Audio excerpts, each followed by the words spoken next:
ကိုးစားမျှော်ကြည်ရဆိုတဲ့တခြင်းလေးနဲ့ကုံတော်ချီးမွမ်းတည်ဆိုချင်ပါတယ်ရှင်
ခင်ပေးလို့နေ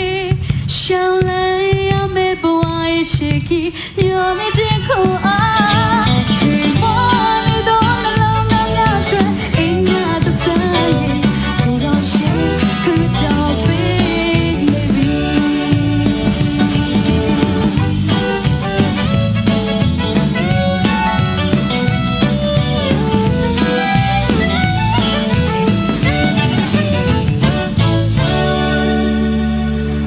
Thank you.